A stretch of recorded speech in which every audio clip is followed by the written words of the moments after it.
If no one knows our leader's intent, that we've set smart objectives, created a functional organizational structure, and are requesting and coordinating resources, then we'll never accomplish anything. In today's episode, People Process Progress, episode 85, Foundation 5, Effective Communication, we'll talk through the importance of communications up and down the chain of command, some quick references for personal and professional communications, and the folly of not planning communications effectively. But first, please silence your cell phones, hold all sidebar conversations to a minimum, and we will get started with People Process Progress in 3, 2, 1. Welcome back, everybody. Thank you so much for taking time out of your day. I am Kevin Pennell. I'm your host. I am a husband, a father, a U.S. Navy Hospital Corpsman veteran. Was in public safety, public health for a little bit, all hazard incident management, so part of teams that go out and find missing people after hurricanes, etc. Now I'm in the project management proper space and podcasting here to share some of my ideas, those of my guests, and to interact. So I appreciate all the interaction from the folks, 97 countries across the world, 51 U.S. states and territories who have listened. Thank you so much for checking out peopleprocessprogress.com. Follow People Process Progress on Instagram, Facebook page. Reach out to me on LinkedIn. Please subscribe. Please leave reviews. That'll help it get more exposure, the show get more exposure, and hear from me and my guests and more people like you. Again, if you have a story, a process, some progress that you've made, or a process that didn't work out, go to peopleprocessprogress.com. Go be on the show, and then we'll chat and maybe share your story. That'd be great. So what is communication? Again, like in the last episode, like in People Process Progress 84, Foundation 4, request and coordinate resources, I used, again, my great research skills on the Google. And according to Merriam-Webster, communication is a process by which information is exchanged between individuals through a common system of symbols, signs, or behavior. And there's a few more, as we know, when we look up definitions. There's different parts of it, different parts of speech, and all those kind of Englishy things. But let's unpack kind of that definition here as we get started and before we get into some tips and some follies and those kind of things. And so to me, the keywords in there were system, symbols, signs, and behavior, right? So system. So the most well-known system that I know for communication is language, right? So many languages across the world. Spoken, sign language, right? Hand language, body language, which we'll get into here in a little bit.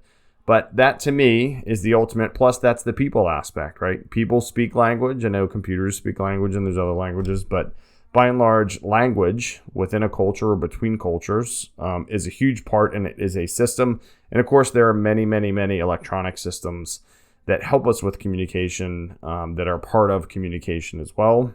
Symbols, to me, hand symbols, like I mentioned, sign language, or you're on a mission using hand signals or whatever high-speed stuff.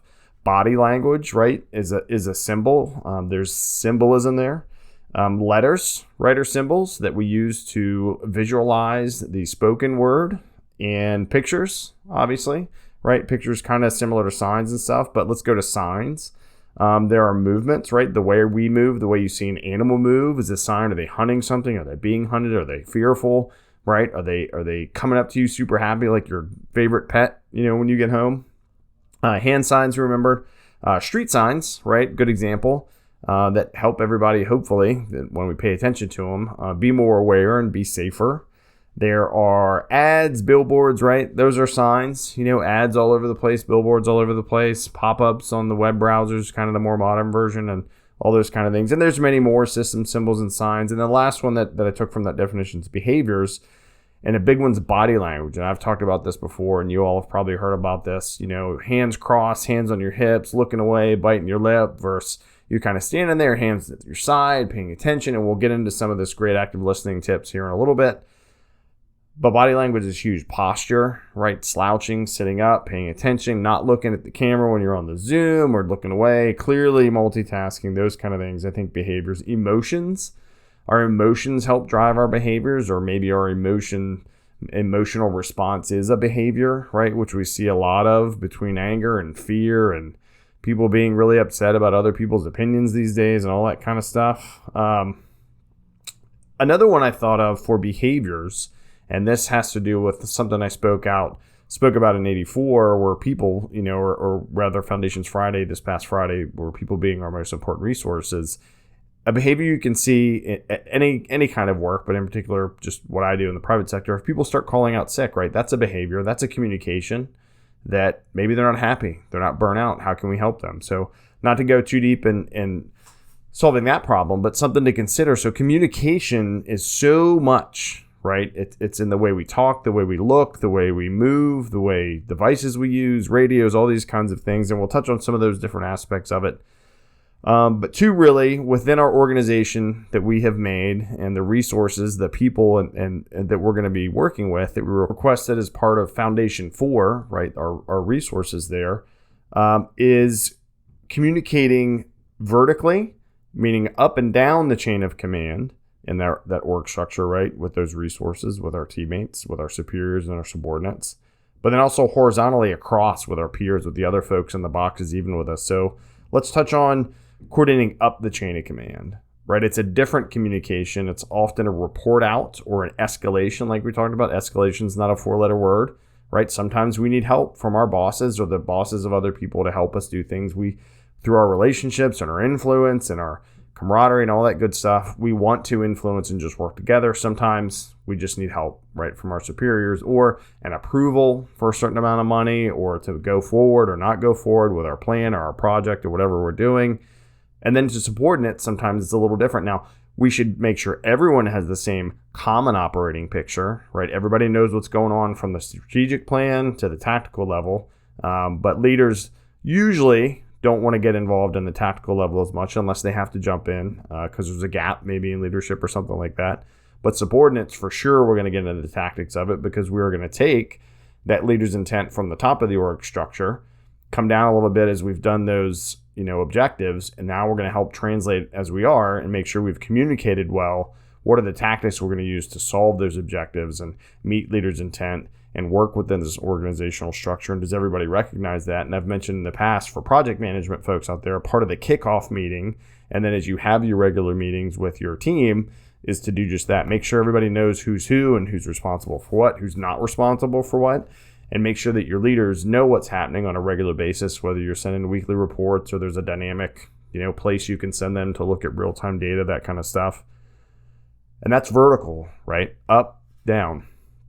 Horizontal communication is with our peers, right? Team to team, individual to individual. Typically pretty ground truth, straightforward discussions, right? When you're having a communication, you have the C-suite or vice presidents or whomever in the room. That's a different conversation that's usually not quite as open as it is when you're talking to your peers or even your subordinates. So the good thing about the peer-to-peer is you can kind of filter a lot of the politics and stuff out. You can filter out, which we shouldn't, right? We should be objective in our reporting and our communications and how we're communicating what the status of anything is. So it shouldn't matter, but it sometimes does. And not everybody on the team is comfortable communicating with the C-suite. That's fine. So that's something, too, we as leaders can help them with. But when we communicate with peers, we need to make sure across each team, across each section for the incident command system folks, across each division, sector, whatever kind of grouping, everyone has the same common operating picture of what's happening. We all have different parts of those objectives and leaders' intent, but we all should be coordinating what we're doing to reduce risk of losing money and time, safety when it comes to being out in the field or carrying out missions or responses or special events or anything like that. We all need to know what the other people are doing. And part of that is making sure that we are communicating between the leaders of the teams or the groups or the sections so we all have that common operating picture. So I want to share now a couple of the tools and some of the guides. This first one is C.U.D.C, or Communicate, Understand, Decide, and Communicate, which sounds kind of redundant, and it is a little bit, so I'll get back into that in a second. This is one of the lessons learned that I took from that staff ride I talked about way back and between the slides number 10. So go back, it's archived in this feed here, about leadership lessons from the Battle of Gettysburg. And this was the C.U.D.C method to kind of make sure and help active communication, which will lead us into some active listening tips from verywellmind.com. We'll get into that in a second. So what's this C.U.D.C? So communicate, understand, decide, communicate. So the first communicate is listen, right? Active listening. We are going to communicate by letting that person know we're listening to them. And again, I'm going to break down that a lot more here in a second. The second of that C.U.D.C is understand. Know what is happening. What's the common operating picture? So first, I'm going to make sure I listen to the person that's telling me or briefing us or, giving us that brief before we go out in the field. Then I'm going to try and make sure I understand what's going on. Then if I'm a decision maker and I have some room in how I'm going to do these tactics or meet these objectives, I'm going to decide, right? I'm going to make a decision. I may not have all the information if it's a quick response or a dynamic situation, kind of like on the ground in Afghanistan or a public safety response or something like that. But based on my experience, what I understand the situation, what I've heard in the in-briefing, something like that, 80-20 rule, right? What's the best I can do to keep my people the safest, to get the things done efficiently, or for a project to save money, stay on schedule, scope, all that good stuff. But it doesn't have to be perfect, and we have to make a decision because, again, if we're making decisions, if we're communicating, if we're trying to make sure we're communicating effectively in a timely manner, that time wedge where time keeps clicking by and our choices go down is against us. The last is communicate again. This is now we're not listening, we are responding. So we have listened, communicated, we have understood, we have decided, and now we're going to respond with implicit communication, which means I am going to give, if I'm the decision maker, some pretty direct orders. And part of this came from, in one of the battles, a misinterpretation of guidance from leadership on the Union side, defending the Hill. Should I go out there? What should I, should I go forward toward the enemy and leave this gap in the line? Well, I think they said this. Well, whether you're in a Civil War battle, a modern battle, a public safety response, a special event, a project, we shouldn't guess or need to guess, because back in what we talked about before, if we are the superior coordinating or communicating rather to our subordinates, we need to be implicit and let them clearly know this is what's in scope, this is what's not in scope, this is the area we're going to work in. And there's so much more, right? Whatever details need to be part of that plan or that briefing, we need to be super clear, and especially in our leader's intent, right? It's not a flowery thing, just like our objectives are not. It is direct, it is to the point, it is task, purpose, end state. So to help get us to that end state so that everybody understands, we want to actively listen to the briefing on what the situation on the ground is, to the planners or owners of this special event, to the stakeholders or whatever body approved the project. And as I mentioned, right, on last Friday, people are the most important, and we're going to hear this from people, right? We may use technology and systems and computers or whatever to help communicate, but we are going to have face-to-face or Zoom-to-Zoom, but people-to-people communication. So again, I got this from verywellmind.com, active listening tips, and they're really good, and we're going to talk through these a bit, how we can be more effective with each other, person to person. So the first one is eye contact. First thing I thought of, and I think about this a lot, and I tell my kids this, is always look eye. That's the quote from Mr. Miyagi, from the original Karate Kid, the best one, in my opinion. Eye contact, it's huge, right? It means you're paying attention, you give a crap what that person is saying, and you want to hear more, and that you are, trying to do your best to communicate with them. You are doing the first communicate from the C.U.D.C, which is active listening. You're going to paraphrase, right, what you hear them say. Let them know that you are paying attention. This is part of a tactic, too, from crisis intervention training, or CIT, that law enforcement learns, right? They see a person, do an introduction, what's your name? I can see that you're upset. So what I heard you say is this kind of thing, right? So when you are active listening, you're making eye contact, and you paraphrase what people are saying, they know that you give a crap and that you're listening to them. The third thing is don't interrupt, right? It's not about you right now. You're trying to listen to why people called you for help. The next thing, number 4, is watch nonverbal behavior, right? We mentioned body language. You all have seen it. Someone's listening, they roll their eyes, they cross their arms, they're kind of looking away, their hands are on their hips, right? There's a lot more information that I'm not going to cover all here about body language, but pay attention to it, right? See if someone's interested or not. Or if we're active listening, look at that person. Are they in crisis, right? Is this a person that's totally burned out on your team? So as you're seeing their nonverbal language and they're disengaging, their lips quivering, right? Is it just too much where we need to time out, give that person a break, and get back to them?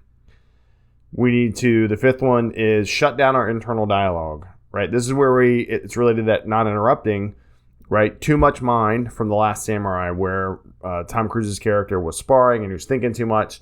Well, he was thinking about what was going on with him instead of the situation, right? Thinking through things. When we shut down our internal dialogue, we are not immediately trying to solve that person's problem before we listen to what's happening, or be part of the solution, or get all the information before our mind starts going. And I know I've had this, right? And I'm sure many of you were helpers, we're doers. We respond, we want to help somebody. And so we get our wheels turning to, oh, okay, I've heard these things. I have solutions for those, or I think I do. Get the whole picture first. Give that person the time they need to let you know what's happening. And then we'll work through it. Then we'll move to understand, right? And then we'll decide, and then we'll communicate back what's happening. The sixth thing is show interest by asking questions. This is kind of like paraphrasing, but it's really be involved in their discussion with you. So you've let them talk. You're looking at their eyes. You're not interrupting. But when the appropriate time is, and you can tell, right? People pause to make sure that kind of you're paying attention. Then, right, ask the questions. Expand. Can you expand on this piece of that I didn't quite understand? Or, oh, well, what do you think about this? Get into that kind of thing. The next thing is avoid abruptly changing the subject. And I think this comes into when you're talking about hard stuff, right? When you're talking about difficult situations like the airport in Afghanistan, a missing person that was kidnapped, after a building collapse, what's happening, or someone that just needs to talk to you that needs you to actively listen to them. This is critical, right? And this is where us as communicators and leaders have to be able to communicate. And this is a huge thing right here of not changing the subject on a person that has either come to you to talk about something or they need your help escalating something, right? And you don't give them the time of day and you don't pay attention and you don't keep on the topic that they want to talk about. This is a hard one, depending on what that person's talking about, especially if you have preconceived notions about it, is to be open, neutral, and withhold judgment, right? And as Jocko Willink likes to say, he has normal face. And I try and do this as much as I can in meetings, right? I may already know some of the issues that this person has or they're having with their team or somebody else or what's going on somewhere. Or I think I know. I won't say I may already know. I might think I know, right? But not have the whole scoop. Or be sitting in a meeting and hear a certain response that I don't agree with or that may actually make me upset. I do everything I can to just have a normal face. Take it in, think about it, what's that perspective, and then respond right after that. And that's a very hard thing to do, especially if you're kind of a sounding board for someone and part of their feedback is about something you have or haven't done. Really hard to take in. Along with that, which goes hand in hand with that, is to be patient. Right? You just have to give that person time. You have to be patient with them getting it off their chest. Say they're really upset. They were involved in the critical incident. They are part of the locality where a tornado tore it up, messed up their town, killed some people. You're there to help. They're going to be upset, right? Or it's a special event. It's their first one. Their new sports 5K hosting company, and you're there to help them. You got to be patient with them. The last one is more so becoming kind of a student of this active listening. It's learn to recognize active listening, right? You can appreciate that in someone that's active listening to you. If they're making that eye contact, are they paraphrasing? Are they not interrupting you? Are they watching your nonverbal? Are they clearly shutting down their internal dialogue? They're asking questions, right? You can tell that and appreciate it and learn from it. And I'm going to share real quick another great thing for active listening or making sure you know the intent or that you're in the right frame of mind when you are talking to somebody else or listening. And got this from my wife, who I think got this from her executive coach. 3 things to prompt the person who needs to talk to you, right? And this is not just maybe personal, it could be professional as well, right? And not a tactical communication or anything like that. And that is when someone says, hey, can I talk to you? And they clearly need your time, is to ask them, do you want me to help? Do you want me to handle? Or do you want me to hear? Super great. I don't know exactly where those come from, other than learned it from my wife. You may know. Would love to hear from that. peopleprocessprogress@gmail.com. Let me know. So the first thing is, do you want me to help? Right? Do you want me to actively listen to you and then give you suggestions? Right? So it kind of prompts the person ahead of time to know, okay, I'm going to actively listen, but then I am going to take a second and then I am going to give you some responses because you asked me to do that. Do you want me to handle this? And as a parent, right, as a co-parent of almost 20 years, so actually my anniversary is in a couple of weeks, which is pretty legit, 20 years. Do you want me to handle this, honey, right? Do you want me to listen to you and then take this on and then go talk to the boys and then take it on, right? Or similar, say you're talking to a peer or say you're talking to even, someone you work for. Do you want me to handle this? Are you letting me know about this because you'd like me to take this on and take action? What's the intent? Or do you just want me to hear? Do you want me to just be a sounding board? Right? Do you want me to let you go and just talk? Because people like to talk to each other, right? It's part of what makes us humans. Some people are introverts, right, and say, I don't like to talk to people, etc. But I have found that a lot of those folks do feel better about things when they actually do talk through stuff, particularly horrible stuff, right? If they've seen something bad and maybe they're not extroverted, but folks in public safety or just other areas, it helps to talk about it. So help handler here is a good prompt for someone that you're going to talk to or that comes to talk to you to get the intent. What's the intent of this conversation? The couple of things that I want to end this episode on. One specific that has to do with communications in the incident command system, incident management space. And then the second is for kind of project management, those two worlds that I've lived in or lived in now, both of which are preempted by my statement of don't half-ass your communications. Say that again. If you are an incident management team, if you are in public safety, if you are in the military, if you are on a project, if you are in anywhere where communications is going to be vital, do not half-ass it. I have seen this. I've been part of this, unfortunately, where it didn't go well, and you don't want that. And so my hope is that just that sticks in your brain, right? Don't half-ass communications. So I'm going to use some of this National Incident Management System terminology, incident command system type stuff. The first one is, and these are the concepts, right? Interoperability, redundancy, flexibility, reliability, these kind of things. So if we do half-ass our communications, we will reduce our interoperability, meaning if we don't get together like we should between departments, police, fire, EMS, different localities, whatever, we won't be able to talk to each other. And when something bad happens, that's not going to be good, right? We won't have redundancy because we won't have backup systems because we didn't plan it like we should have in our contingency plannings, right? For that PACE planning, that primary, alternate, contingency, and emergency planning for communications, we won't be redundant. We won't be very flexible because we will be isolated to our own communications that we have to talk to ourselves. Certainly won't be as reliable, right? Maybe our radios work good. Maybe the, satellites are up. That's awesome. But can we rely on each other and have more redundancy because we have, more radios that we're working together? We may not have portability depending on how we planned. So maybe we as one locality don't have a great cache of stuff. Maybe you as a locality that we're working together do. Well, maybe you have all the portability and we don't, and that could be a problem. Maybe we can't scale because we didn't work together, and so now we can't expand our communications network, set up new towers, all this kinds of stuff. And the last thing, which unfortunately I have seen happen, is people might die. If I can't talk to your people and your guy, and I've used this example before, rescue task force. If we can't talk to each other, and one of your officers gets hit with a brick or shot or something bad, and we're not all communicating or on the same frequencies or channels or patched in together, and I can't get my medics to them, that's not good. So if we are doing special events, if we are public safety responding, if we're an incident management team, there's a whole communications process, a whole communications unit and logistics. They know their job, rely on them, work together, talk to each other. We need to make sure we're interoperable, we have redundancy, we have flexibility, we have reliability, portability, and scalability in our communications. Remember those concepts. So what about for project management? We're in portable, we're 800 megahertz radios, right, with emergency buttons on them, but we're using Microsoft Teams, we're using Zoom, phone, text, all this kind of stuff. Same preface. Don't half-ass the communications, right? Put time into determining what is the meeting frequency that we should have as a team from kickoff to the end. It'll change and be dynamic with it, right? Value added time. Do we need to meet or can I email this stuff?